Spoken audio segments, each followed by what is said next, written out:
avant, je voulais remercier Jour de Fête, grâce à qui nous avions fait une avant-première du film, une époque dont on a déjà oublié de quoi il s'agissait. Nous fermions le lendemain les cinémas pour 7 mois. Voilà, donc c'est extrêmement émouvant de vous retrouver tous ce soir. Et je vous laisse la parole. Merci, déjà merci d'être là, d'être en salle, de venir nous soutenir, de venir voir ce film. C'est énormément de travail, ce film, c'est énormément de slalom entre plein d'écueils, mais bon, on a réussi à le faire. Je ne sais pas comment on l'a fait, mais on l'a fait. Voilà, je veux surtout vous présenter mon équipe, Noé, Habitat.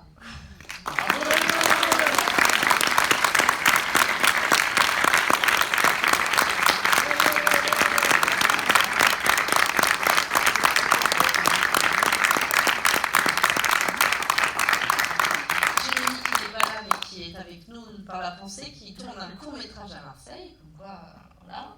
Clément Comé, qui a été le premier assistant réalisateur. Yann Marito, le chef opérateur qui a fait toute l'image du film. On ne peut pas le louper, Muriel Ponto qui joue la maman.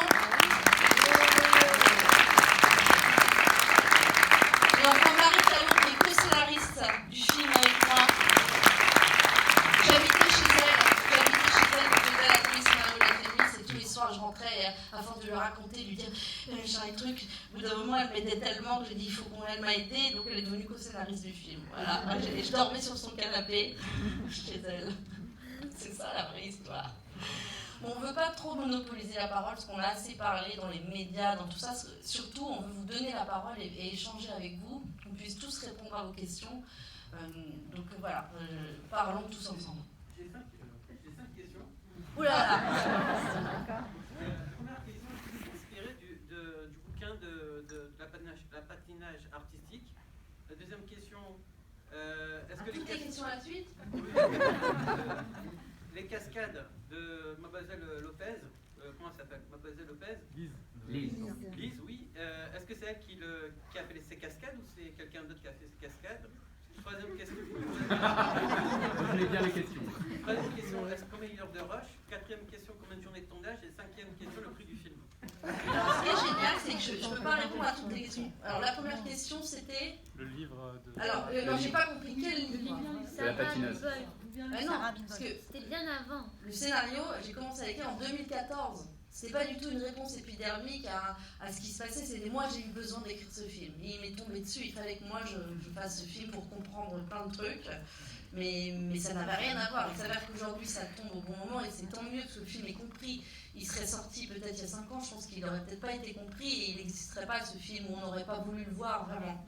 Donc, par contre, j'ai lu un livre. C'est le livre d'Isabelle Demangeau qui s'appelle Service volé, qu'elle avait sorti en 2016. J'ai des frissons rien que d'en parler, parce que c'est un livre édifiant. Et ça, je l'ai lu pendant l'écriture du film.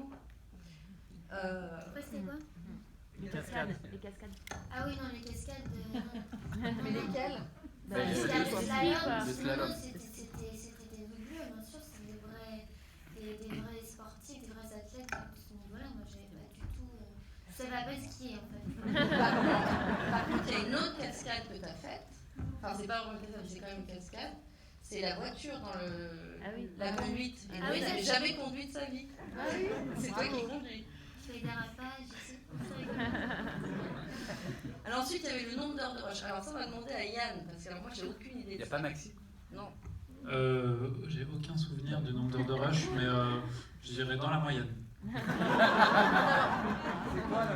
Par contre, on peut pas, on ne sait pas, mais ce qu'on peut vous dire, c'est qu'on n'avait pas beaucoup d'argent, donc pas beaucoup de temps. Donc ce tournage, on l'a fait en 5 semaines. Et que de toute manière, en 5 semaines, pour compacter tout le bazar, on ne pouvait pas tourner, c'était pas à volonté, quoi, les heures de tournage. Mais il n'y a pas eu beaucoup de choses de supprimées, hein. Non, il y avait tellement pas de il y a tout dedans, quoi. Mais je veux dire, il y a des films, il y a 4 heures d'ours, quoi, alors que là, Quand je suis un l'ours du film, l'ours c'est la première version. En général, les réalisateurs ils font une version très longue et tout. Moi, je me souviens, elle faisait 46 minutes. Et j'ai dit à mon producteur, écoute, laisse tomber, on va faire un court-métrage pour le festival de Brive. Là, il m'a dit, mais Charlène, je suis sûre, je fais tout est nul. Ça ne comprend rien, c'est le rouge, il est n'importe où, ça marche pas. Le rouge, c'est vrai qu'on en avait mis partout. Enfin, il n'y avait rien de cohérent. Et puis, on a énormément travaillé avec le monteur Maxime Cozzi-Garcia, qui n'est pas là, et qui est extraordinaire, qui a fait un travail extraordinaire. Et qui est hyper actif, qui est complètement... il est très très talentueux, il est très jeune, il a 30 ans aussi, et on a réussi à faire un truc. Voilà. Alors qu'est-ce qu'il y avait d'autre? Un budget du film. Le budget du film, on va dire que c'est 1,2 million, 1,3 million, ce qui est un tout petit budget. On est peut-être le plus petit budget de tous les films qui sortent actuellement en salle cette semaine. Voilà, pour remettre à l'échelle, on est le film qui a été tourné avec le moins d'argent. Mais c'est un des films qui a eu dans les films qu'on a pu sortir, on est des distributeurs avec ça, qui a eu le plus gros budget de sortie parce qu'on l'a sorti 3 fois. On l'a sorti au mois d'octobre, on l'a sorti au mois de décembre et enfin on a fini par le sortir au mois de mai. Voilà, donc il y a des affiches, je crois que c'est la plus grande campagne de toute l'histoire du cinéma, des affiches de slalom depuis les... Et alors, le pire, c'est qu'il y a des gens qui me disaient, bon, mais le film il est déjà sorti. J'étais là, oh, mais non, il n'est pas sorti le film. On a fait tout ça pour rien parce que les gens croient qu'il est sorti. Donc c'est ça qu'on a refait des nouvelles affiches. Enfin bon, bref.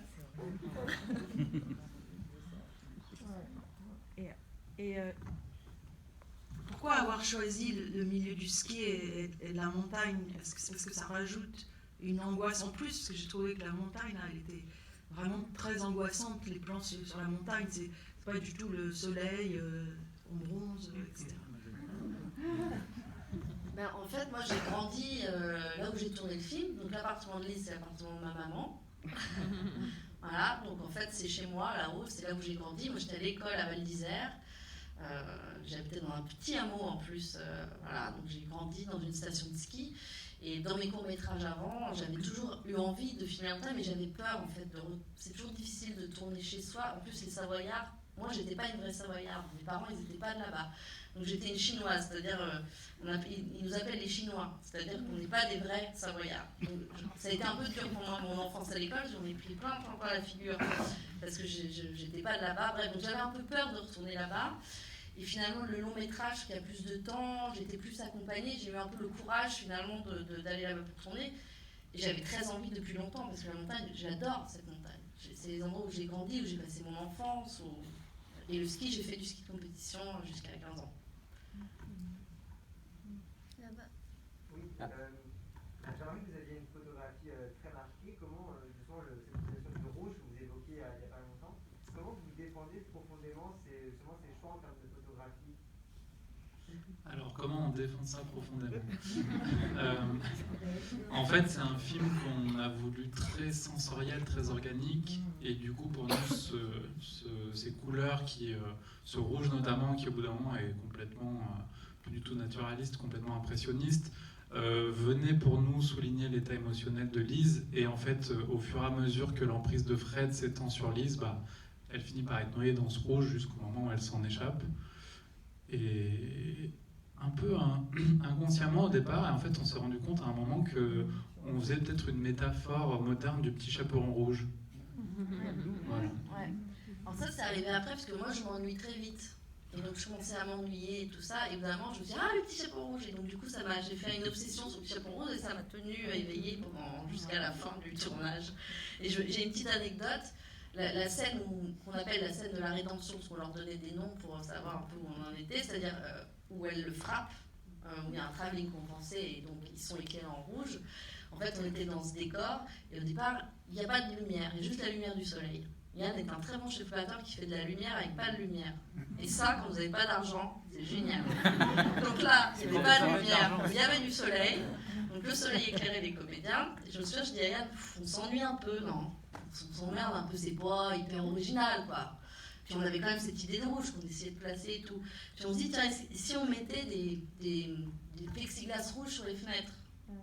On met les plexiglas rouges sur les fenêtres, on avait des rouleaux de plastique transparent, on les met sur les fenêtres, et d'un seul coup, ils sont devenus rouges. Et là, on s'est dit, allez, on y va. Parce qu'après, on ne peut pas l'enlever en post-production, ça. C'est-à-dire, ils sont rouges, ils sont rouges. C'est pas à rajouter plus tard, quoi. Et on a dit, allez, on y va. Et ça, d'un seul coup, on avait l'impression là, de voir quelque chose qui était hyper original, hyper fort. Quoi. Toujours par rapport à la photographie, c'est ce qui frappe d'emblée sur l'affiche.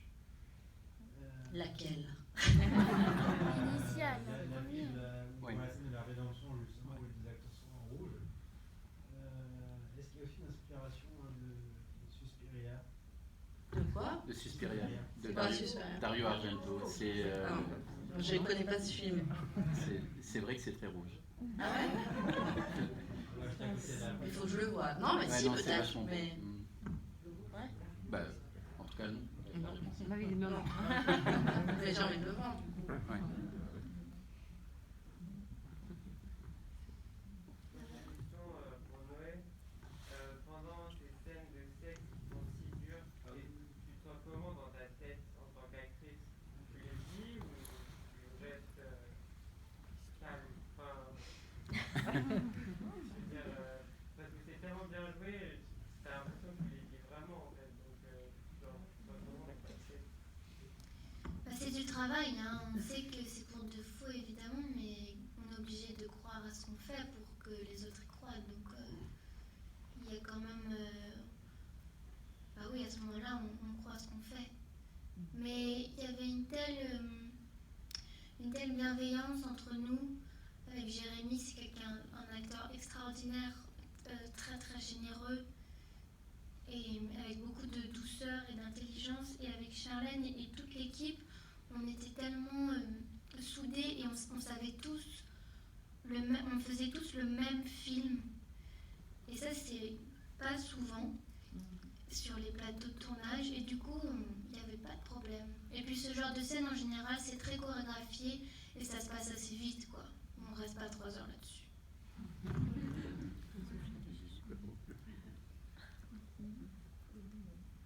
Mesdames et messieurs, on peut prendre une dernière question, car avant... Il y en a deux. L'une main, c'était le... Alors, 2 dernières questions, allez-y. Ouais, pour la très rapide, où est-ce que ça a été tourné au Sarc, comme les filles et les médaillons, ou à Tignes, comme le barrage? Et est-ce que ce film, pensez-vous, va relancer un peu la libération de la parole sur ce milieu de cette emprise sportive? Et est-ce qu'il est prévu d'être projeté auprès de la ministre, d'avoir un échange avec elle? Alors, 3 questions. Le film a été tourné à Val d'Isère, là où il y a la benne. Vous n'avez pas vu ça? La benne du Fornay, le téléphérique. Le hameau, là où j'ai grandi, l'appartement, tout ça, c'est à Val d'Isère. En effet, Tignes, le barrage et toutes les courses de ski, et les arcs, tout le reste, plus Bourg-Saint-Maurice. On a fait un mix, on a inventé une station imaginaire. Donc ça est tourné dans tous ces endroits pour différents décors. Deuxième question. Libération de la parole. Libération de la... Bah, je crois que là, on est en plein dedans. Je crois que et c'est pas que nous. C'est grâce au livre Le Consentement, c'est grâce à Sarah People, c'est grâce à Adèle Haenel. Finalement, le film fait partie d'une constellation de choses, de témoignages, d'œuvres, de manière fortuite, là, parce que c'était pas prévu, mais c'est tant mieux. Et je crois que la parole est en train de se libérer complètement, et c'est super. Et troisième question, oui, la ministre des Sports est très engagée avec le film. Moi, j'ai déjà participé avec elle à plusieurs colloques avec tous les DTN, donc les directeurs nationaux sportifs qui encadrent les fédérations de sport, et ils ont montré des extraits du film, et ils s'en servent comme outil pédagogique. La Fédération française de ski a projeté des extraits du film, projette des extraits du film ce soir lors d'une grande réunion. L'OM va s'en servir comme support pédagogique à tous ses licenciés, beaucoup d'autres partenariats. Et vendredi, on a une projection à Montreuil avec la ministre qui va finalement, sera là au début, va voir le film et fera un débat à la fin avec nous pour montrer son soutien. Et en fait, ils s'en servent beaucoup comme outil, quoi, voilà. C'est Castex et Bachelot ont vu le film cet après-midi. Oui. Oui, ils ont choisi Slalom et ils ont fait l'honneur de venir voir le film. Ils étaient très émus parce que la fille de Jean Castex s'appelle Lise. C'est ce qu'il nous a dit. Monsieur, et après, nous sommes obligés de fermer le cinéma. Moi, je voulais vous remercier. Une toute dernière question. Est-ce que finalement la montagne... moi, j'ai pensé à snow-thérapie, notamment quand on entend l'Italie. Je crois que snow-thérapie commence par le même mouvement. Et du coup, est-ce que la montagne, c'est vous dites ça, c'est vous, parce que, mais c'est ni l'un ni l'autre. La montagne, là, elle est filmée comme l'état. C'est-à-dire que Lise, elle va puiser dans la montagne des réponses. C'est comme si elle regardait Dieu, elle allait chercher une réponse, de la force, ou un réconfort, ou une réponse à une question. Là, c'est pas Dieu qu'elle regarde, c'est la nature, c'est la montagne. Voilà. Après, elle a les réponses. Par exemple, quand sa maman l'abandonne dans la voiture et lui dit « je ne serai pas là à Noël », elle sort de la voiture et là, elle regarde la montagne. Et là, elle se dit, à ce moment-là, la montagne, elle est ensoleillée. La montagne, elle lui dit « tu vas y arriver ». Et donc, elle continue. Plus tard, dans le film, elle va regarder la montagne à un moment qui est beaucoup plus sombre. Et là, la montagne est beaucoup plus sombre. Et là, elle est en train de se dire « il y a quelque chose qui fait peur, il y a quelque chose qui fait mal ». Donc, en fonction de l'état dans lequel elle est, la montagne lui donne des réponses différentes. Merci d'être venu.